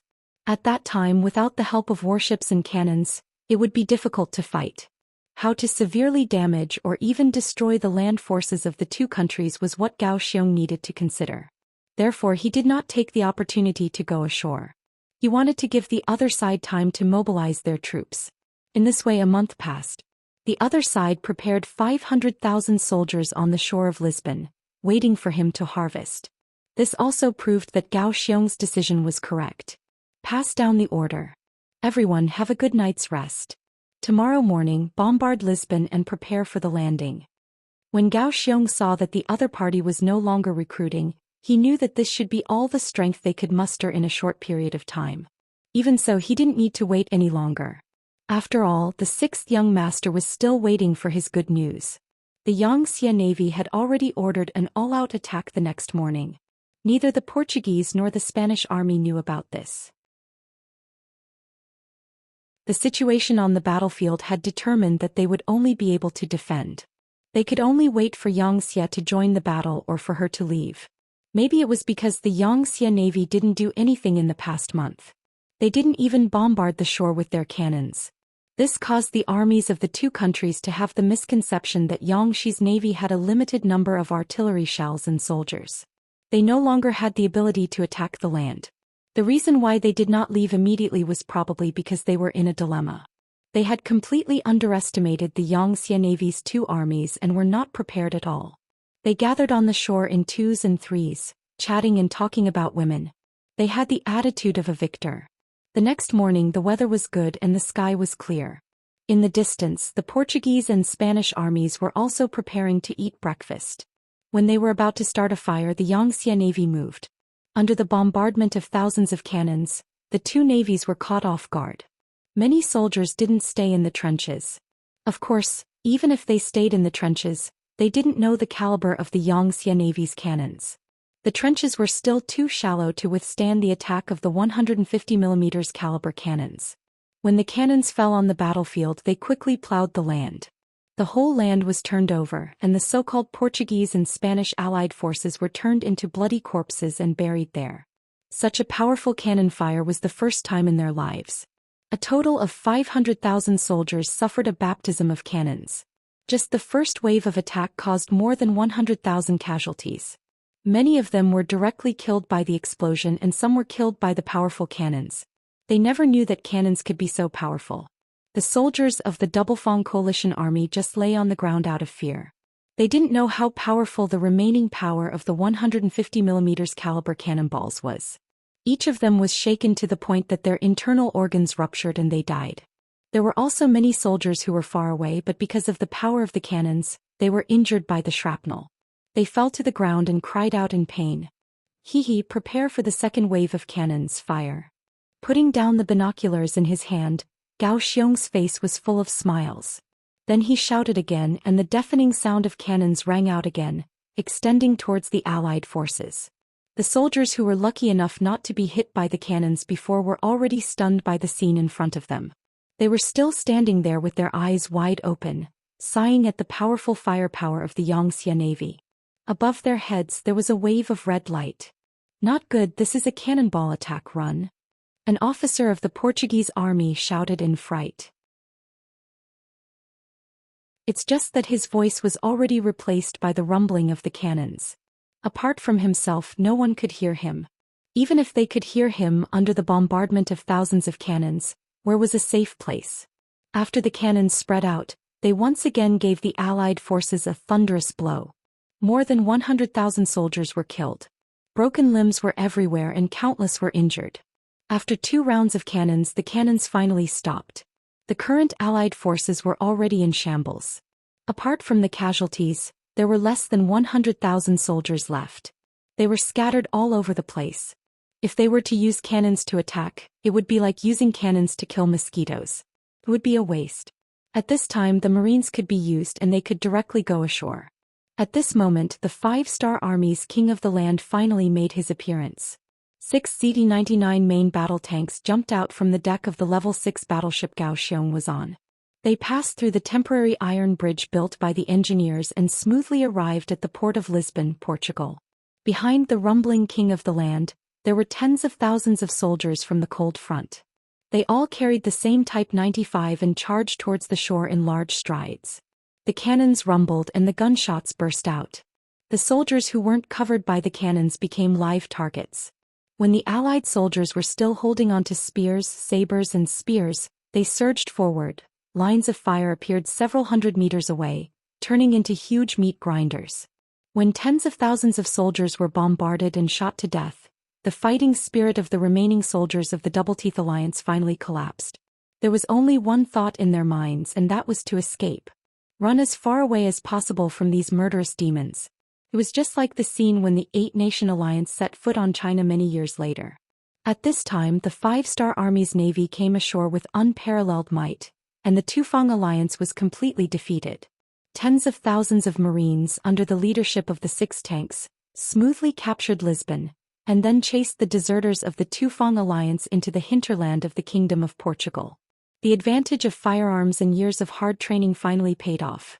In less than a month the entire Kingdom of Portugal was completely captured, and then the army's vanguard kept moving towards the neighboring Toledo of the Kingdom of Spain.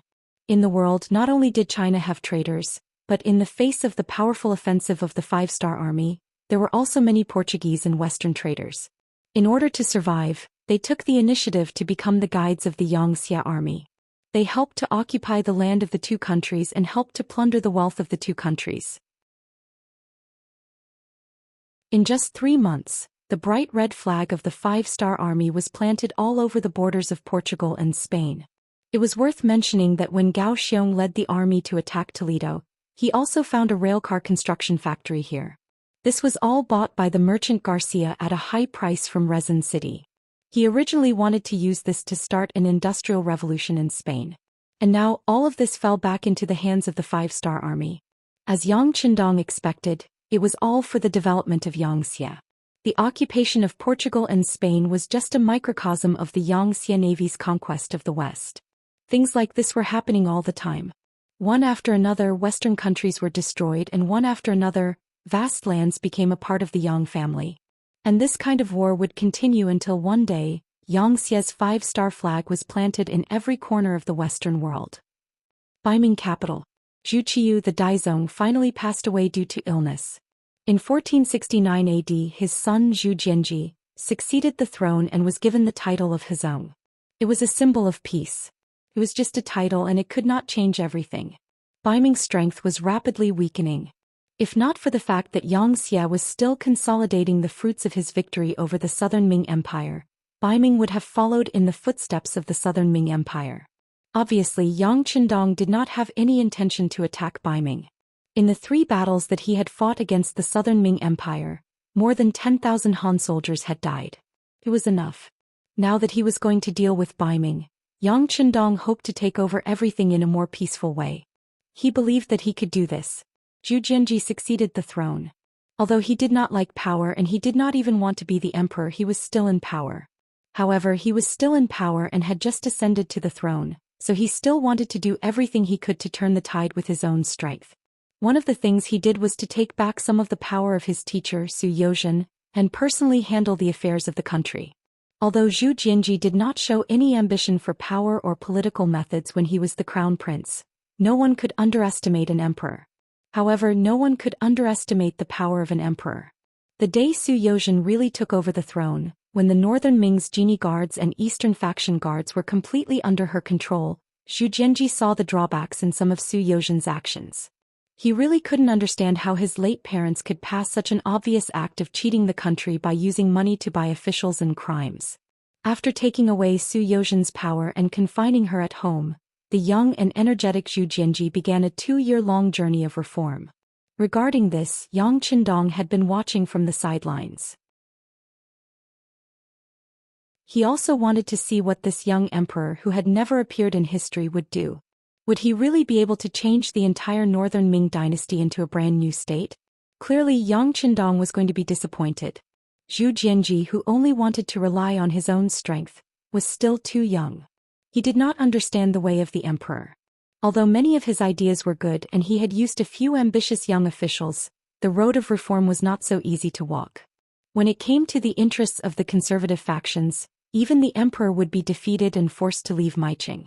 After 2 years of tossing and turning, the orders from above could not even leave the capital's Shuntian prefecture. Zhu Xian, this young emperor, was also resisted by more and more officials. At this time, Su Yozhen once again had a place to use her skills. More and more officials sought her out, hoping that she could stand up and preside over the situation. When necessary, they were even willing to lower their heads to Bugnam of Gojosian. These people were not stupid. They could already see that if they allowed Zhu Xian to continue tossing and turning, it would not be long before their wealth would be greatly reduced. If the reform continued, their lives might not even be saved. In contrast, if they surrendered to Xianxia, they would at least be able to live peacefully and keep at least 20% of their wealth. In comparison, this result was much more acceptable. Under the numerous calls and shouts, Su Yozhen walked out half unwilling, half unwilling. In the imperial palace, she and Zhu Xian, the Emperor of Peace, talked from morning until night. No one knew what they talked about, but not long after Su Yozhen came out of the imperial palace, Zhu Xian announced that he would be recuperating in the imperial palace due to his poor health. Thus, the power of the court returned to Su Yozhen's hands. As soon as Su Yozhen ascended to the throne, the first thing she did was to send people to Wu Nanwang to ask for peace. She also expressed that they were willing to perform the courtesy of a subject, willing to give up their political power, and willing to let Northern Ming become one of the Yang faction's forces, a part of it. If it were 2 years ago, if Su Yozhen dared to say such a thing, he would definitely be condemned by thousands and cursed by tens of thousands. But now not a single person stood up to oppose this. Perhaps they had already seen that Baiming had no other choice but to be swallowed up by Xianxia. The only difference was whether they had to submit after a fight or submit peacefully. None of the officials in the imperial palace stood up to oppose, because they had always been in favor of peace. With the idea of emphasizing culture and restraining military force, it was better not to go to war if possible. After dealing with the civil officials, Only the military generals were left. As a powerful figure in the Baiming army, Shi Heng had already quietly set out at this moment and came to Shi City, one of the cities built by Bugnam of Zhou. This time he came to ask for peace, or to put it bluntly, he came to surrender. Marquis Wuqinghao Shi Heng had already received the news that the Xianxia army general had been secretly taken down by the deputy general Su Dai. Now this army was secretly moving towards Datong. It seemed that they were going to take Datong. As for the Datong army general Sun Hong, he was old. In these years, because Baiming and Xianxia got along well, there was no war. The imperial palace had already cut off the other party's grain and provisions. Datong was constantly referees and soldiers, and it was no longer as prosperous as before. Once the Xianxia army entered Datong, it was obvious what the result would be. At this moment, if Shi Heng did not make the right choice, he would not be given the chance to surrender in the future. As the saying goes, the one who strikes first gains the advantage and the one who strikes later suffers. Shi Heng took the lead. This great general, who was the best at taking advantage of the situation, took the initiative to come to Shi City to express his sincerity in surrendering to Xianxia. Tiger's man was not surprised at Shi Heng's arrival. In fact, he had been waiting for this moment. Otherwise, as a member of the military committee, he would have gone to Xichen City to take up his new post. Seeing that Shi Heng had finally appeared, he could not help but breathe a sigh of relief. The man had feelings for the woman and the woman had feelings for each other. The following negotiations were naturally very smooth. Shi Heng's request was not high. He just wanted to save his and his family's lives. He probably also knew that over the years he had fought many battles with the Five-Star Army, although they all ended in defeat. However, he had also killed the soldiers of the Five-Star Army. Who knew if they would bear a grudge against him? He did not dare to ask for too much. He only asked for his old life and the safety of his family. Regarding Shi Heng's tactfulness, Hu Mang did not make things too difficult for him. It was still the same sentence that the young master often said. The Baiming army was also made up of Han people. They would not fight their own people. In this way, in just over an hour, it was agreed that Shi Heng would take his 300,000 Baiming army and surrender to Xianxia.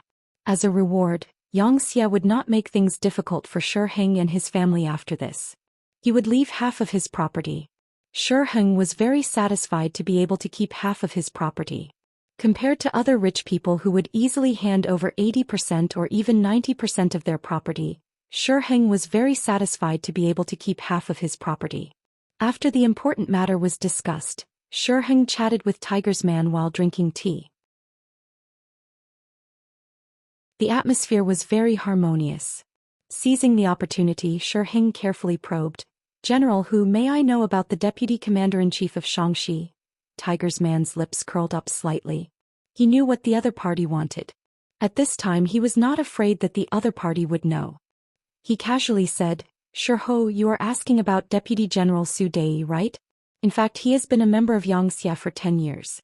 Oh right, he was personally recruited by Bugnam of Zhou. He has always been in the Baiming army as a spy." A flash of surprise appeared in Shi Heng's eyes. He praised himself in his heart and started to rejoice that he had done the right thing. Since Yang Chendong could arrange a spy in the Xianxia army, who knew if he had such a spy by his side? If he resisted until the end, his head might be chopped off by one of his subordinates before the war even started. After learning the truth, Shi Heng was even more determined to surrender. He cooperated with the Five-Star Army and 300,000 Baiming army soldiers became captives of the Five-Star Army. Not long after, good news came from Su Dai. Due to the fact that Datong's general manager Sun Hong was unrepentant, he still wanted to compete with the Xianxia army despite the disparity in numbers. After sleeping for one night, his head was chopped off by an inconspicuous soldier beside him. Because of this, the leaderless Datong army could only choose to surrender when the Xianxia army arrived at the city gates. The rebellion of the border army had opened the western gate of Baiming morning. After the new Five-Star Army commander Shi Wanshan pacified the Yusang region and rested for a year, he led his army into Baiming. The army headed straight for the capital of Baiming. The army passed through the Xian Mansion, Huailai and Jiong Pass.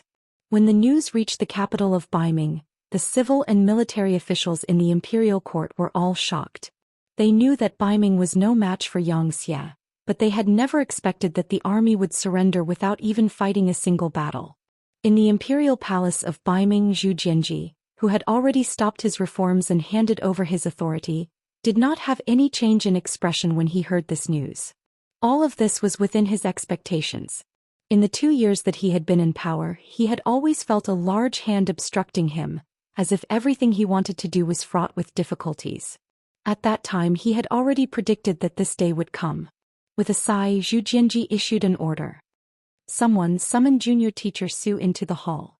Around 2 hours later, Su Youxin entered the main hall of the imperial palace and saw Zhu Jianji seated in the throne room. This subject pays respects to your majesty. It was only a bow. Given Su Youxin's status as the emperor's teacher, it was common practice to not kneel unless there was a major event. Someone give junior teacher a seat. Thank you, your majesty. Zhu Jianji waved his hand and all the eunuchs and maids in the hall withdrew. Once there was no one else present, Zhu Jianji spoke with an ashen face. Junior teacher, we can no longer protect the great Ming dynasty, right? Zhu Jianji's voice was filled with an indescribable bleakness. Although he had no desire for imperial power, fate had made him a descendant of the Zhu clan. At this time he had to watch the foundation of his ancestors fall into his own hands. That feeling was also very difficult to bear. Su Youxin, who had long been prepared for this, wanted to persuade this emperor's student to take it easy, but in the end, after opening his mouth, he didn't say anything.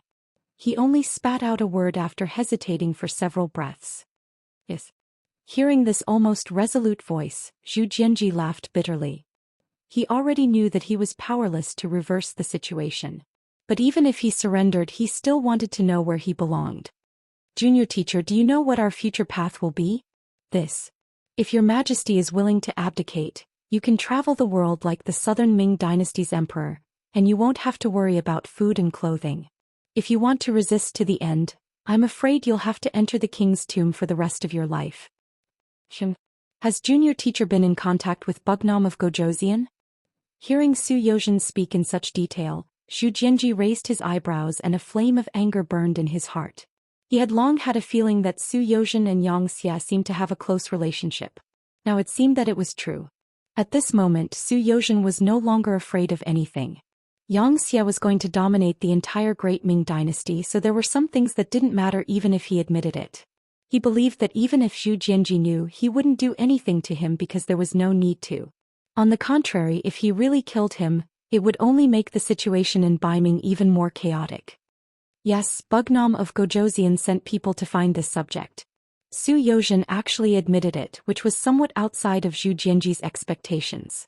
At this moment he asked very unhappily, "What? Does junior teacher think that we are inferior to Bugnam of Gozhou?" Su Youxin really wanted to say yes. But at this time it was meaningless to say this. In order to give face to the emperor, he had to say against his will, "Your Majesty, Bugnam of Gozhou has worked hard for several decades. In comparison, your majesty has just ascended to the throne. If you are inferior, it is because the previous emperor didn't have a better foundation. It has nothing to do with your majesty. In this subject's opinion, your majesty is a wise and qualified monarch." As soon as these words fell, Zhu Jianji's expression clearly improved. Although he knew that Su Youxin's words were obviously flattering him, he still liked to hear it. Thinking that he really wasn't as hardworking as Yang Chendong, Baiming was already full of holes. He sighed and said, "What junior teacher said is true. Even if the mandate of heaven isn't with us, we can't go against the heavens and change our fate. Thus, junior teacher should be the main person to negotiate with Bugnam of Gozhou. You must tell them not to hurt our people, they are all innocent." Intentionally putting on an appearance of bemoaning the state of the universe and pitying the fate of mankind was the only thing Zhu Jianji could do as the emperor. At least this way, when history books recorded him, it wouldn't be too embarrassing, right? In the end, Zhu Jianji still decided to submit, although this wasn't outside of Su Youxin's expectations. However, nothing was absolute. Before this result, he was still somewhat apprehensive. Now that everything was settled, he could finally let out a sigh of relief. He cupped his hands and replied, "Please be at ease, your majesty. This subject will do his best to complete this matter. I will ensure the safety of Baiming's people and ensure that your majesty will receive better treatment." The last sentence was exactly what Zhu Jianji wanted to hear. Seeing that Su Yozhen understood his intentions, he nodded in satisfaction. Then he waved his hand and said, "All right, junior teacher can withdraw. We are tired." In the 8th month of the year 1471, the Emperor of Baiming and Emperor Zhu Jianji created an imperial edict for Yang Qindong of Bugnam of Gozhouzian. 3 years after the annexation of the southern Ming dynasty, Xianxia unified Baiming and completely unified the entire Great Ming dynasty. After 22 years of division, the Great Ming dynasty was once again unified. The next month, all of the important officials of Baiming's Xianxia rushed to Xichen City to attend the ceremony. Yang Qindong set up the altar of life, worshipped the ancestors, and announced the establishment of the Great Wuxia Empire. The word big only meant vast. Hua referred to the land of China. Xia referred to the early days of China's history. Descendants of Wuxia was also commonly referred to by later generations. The Great Wuxia Empire completely replaced Xianxia and became the newest, strongest, and largest empire. 4 years later, the Great Wuxia Empire's navy continuously worked hard to unify the Western countries. The Great Migration of the world officially began. Westerners came to the east to be slaves and servants, and Han Chinese went to the west to be masters. Other than some barren and remote areas that had yet to be conquered by the Great Wuxia Empire's army, all civilized lands belonged to the Great Wuxia Empire. The Great Wuxia Empire finally unified the world. Under the chairmanship of Yang Qindong, the new cabinet meeting and military committee meeting were successfully held in Xichen City. The cabinet elders Yu Qian and Xin Yu retired from the cabinet because of their age. They were replaced by the new cabinet elders Yu Mian and Bai Shuang.